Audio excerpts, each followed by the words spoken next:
What's up, guys? Jeremiah again. So, today we're going to talk about the moral argument for God, for God's existence. This is a really fun one to talk about because it's actually, in my opinion, and in many's opinion, it's one of the strongest cases, evidences for God. Because the truth is, here's the problem with a scientistic with scientism. Scientism is the way I would refer to someone that believes in science as a religion, though they would never admit to it themselves. But when you think science is the end-all, be-all, where, it can all be figured out with science. But I think what they accuse theology of, saying God of the gaps, they are very much guilty of doing by saying, science of the gaps. Like if there's something that science hasn't answered yet, they'll scapegoat and say, well, science will answer it one day. We don't know. Like the issue of consciousness, which is a major issue. There's absolutely no physical. This is the problem with the scientism thing is scientism espouses that everything can be understood from the things that we see in this world.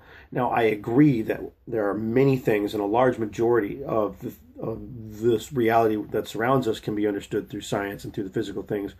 But you cannot find a physical explanation for consciousness. So they make a logic jump sometimes and they say, consciousness comes from the mind rather than consciousness is what pilots the mind. And that our consciousness is the product of the reactions of these neural receptors going off and firing in whatever sequence, as opposed to my consciousness guiding those neural impulses, which that's a whole nother argument. My point is that there are a lot of things that can't be understood by physical means, and not least of which is morality. I mean, like I said, consciousness, love, why do we love, why do we love who we love, all that stuff. It goes way deeper than something that can be just figured out based upon a naturalistic worldview. But I'm going too far off in that direction, just explaining it. The series of this topic is like bigger than the screen. Obviously. But so we're going to talk about morality because that's one of those metaphysical concepts. Absolute morality. Is there such a thing as absolute morality? Well, rather than getting into the nuts and bolts of the alternate side and comparing them, I'm just going to give you the strong case for the fact that there is. The fact that there is. And I'm going to go ahead and say that. Here's the thing. Quick overview. There are two camps. There's the camp that morals are absolute, that there is this standard of right and wrong that somehow we all subscribe to, that we all kind of respect, or that morals are relative, right? If morals are relative, okay, what they're saying is that I don't do what's right, because it's right, because it's absolutely right. We need to do what's right so that we can propagate our seed, so that we can continue our civilization, and we do this subconsciously. So whatever's, what's right for you might not be right for me. So don't tell me, I'm wrong. You can't tell me I'm wrong because you're right, because you feel like what you think is right, because that's not necessarily true. Because to me, I feel like something different is right. This logic is fanciful thinking. It's unfortunately, it collapses under its own weight. So how can I make a claim like that and back it up? All right. So I'm going to say morals are absolutely they're an absolute. Right and wrong is a fact. There are certain things that are absolutely right and certain things that are absolutely wrong.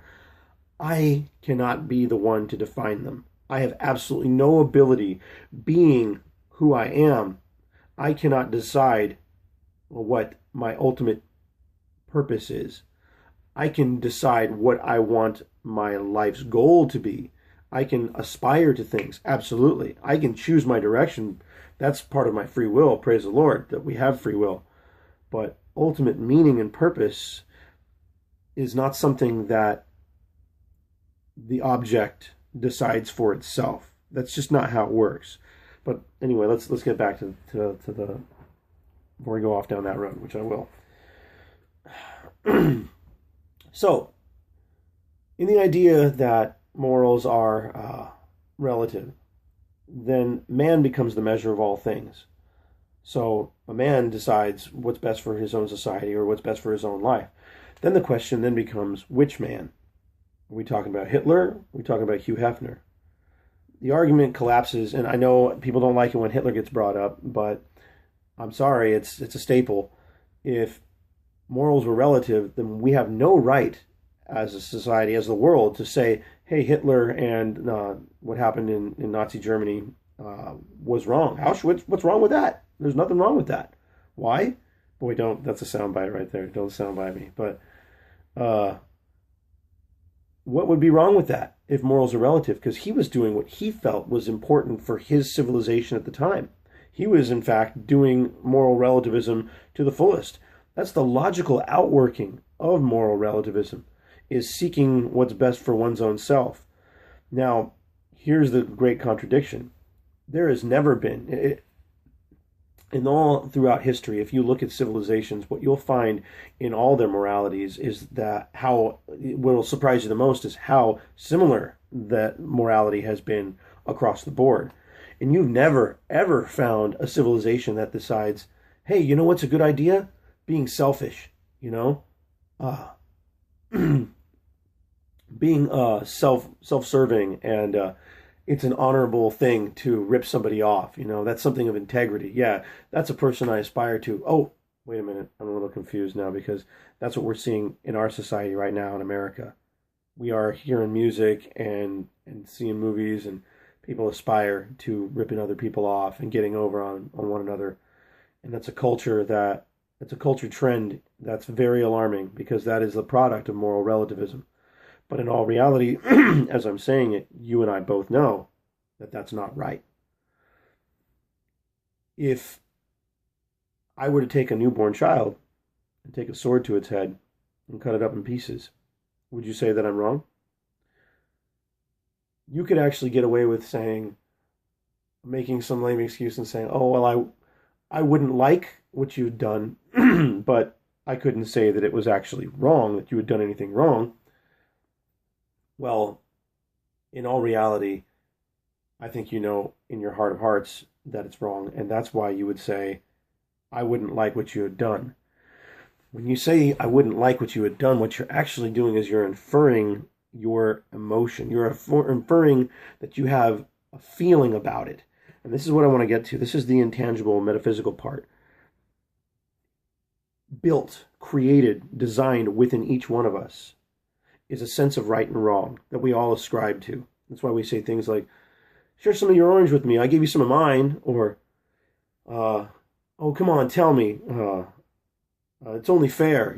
Statements like these are things that people say because when they say it, they're expecting the other person to somehow subscribe to this same logic, like, oh yeah, well, it is only fair.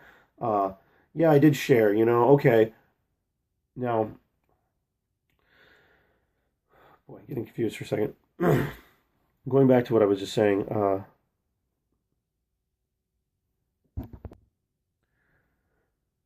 there's the fact of evil, there's the face of evil, and there's the feeling of evil.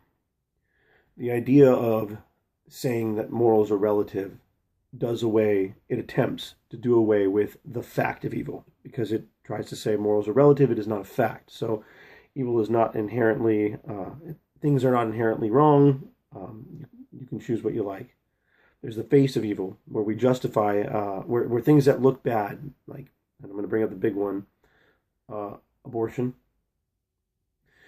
You cover it up, put it behind a screen, put it in a tank, whatever, so that you don't have to see it. But then there's the feeling of evil. And no matter what you do, no matter how you logic game your way out of the fact or the face, you can't logic your way out of the feeling. So instead, people bury that. When they feel guilt and they feel shame, they bury that guilt and shame. But the fact that they still feel it and it still exists and they have to deal with it is evidence of something deep within us, rooted within us, that proves the fact that there is such a thing as right and wrong. I'm running out of time. I'm going to make a new video next